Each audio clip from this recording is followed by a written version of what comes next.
वहीं कांवड़ यात्रा मामले में यूपी के बाद उत्तराखंड में भी आदेश लागू होने के बाद बीजेपी के राष्ट्रीय महासचिव दुष्यंत गौतम ने न्यूज वन इंडिया से खास बातचीत की। इस दौरान दुष्यंत गौतम ने क्या कुछ कहा, सुनिए।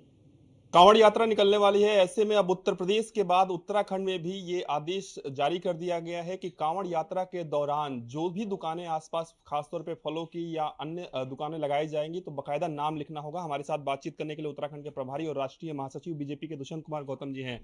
सर, उत्तर प्रदेश में ये एक जिले की अगर हम बात करें लागू हुआ, उसके बाद पूरे प्रदेश भर में ये लागू किया गया। इस फैसले को किस तरीके से देखते हैं, क्योंकि आप उत्तराखंड के प्रभारी भी हैं और उत्तराखंड में भी इसको लागू कर दिया गया है।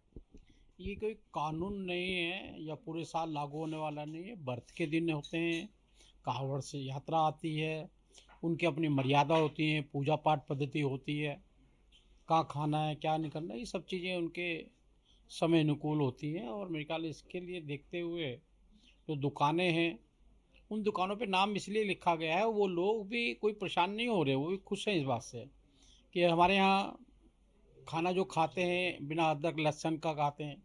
बहुत से ढाबे होते हैं उन पे लिखा होता है वैष्णव भोजनालय, अंदर चिकन मिलता है, नई चीज़ें। तो इसलिए उसकी पवित्रता बनाए रखने के लिए थोड़े समय के लिए उस रूट पर ही जिसपे कांवड़ जाते हैं उस पे ही रखा गया है। इसमें किसी को परेशान होने वाली बात नहीं है। लेकिन वो लोग जो आज जो परेशान हो रहे हैं वो कभी जब अनेकों अनेक चीज़ हलाल मार्का से बिक रही थी कि हलाल वाली चीज़ों को लीजिएगा, खाने पीने की नहीं, अनेकों अनेक चीज़ें की, जिससे साफ जाहिर होता था कि भाई सांप्रदायिकता बढ़ती थी कि मुसलमानों द्वारा प्रोटेक्ट है, इसको लीजिएगा।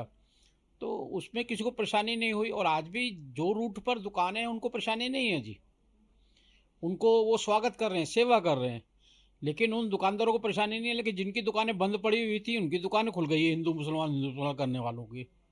तो मुझे लगता है इसका स्वागत सब समाज कर रहा है, रूट पे बैठे हुए मुसलमान भी कर रहे हैं, सबको इसका स्वागत करना चाहिए। विपक्ष के कई नेताओं का कहना है कि धर्म के आधार पर भारतीय जनता पार्टी भेदभाव करना चाहती है और इसी वजह से इस तरीके के फैसले लिए जा रहे हैं। धर्म के आधार पर जो बोल रहे हैं वो नहीं कहते थे कि हिंदू आ जाएंगे, हिंदू कुचल देना चाहिए, राम मंदिरों में लड़की छेड़ने जाते हैं, राम पैदा ही नहीं हुए, मोदी आएगा तो सनातन आ जाएगा।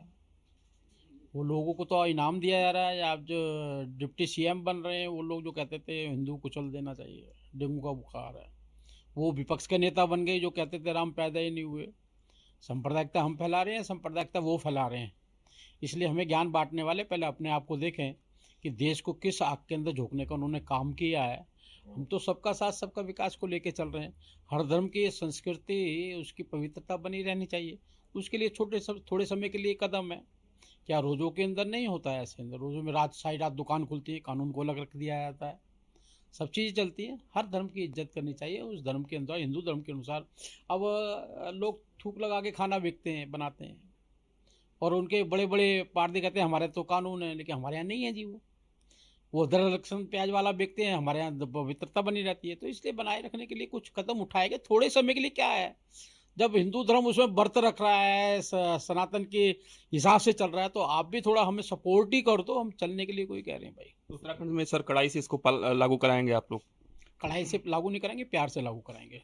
धन्यवाद। हमारे साथ बातचीत कर रहे थे उत्तराखंड के प्रभारी और राष्ट्रीय महासचिव बीजेपी के दुष्यंत कुमार गौतम। वीडियो अनिकेत के साथ में पीयूष तिवारी, नई दिल्ली।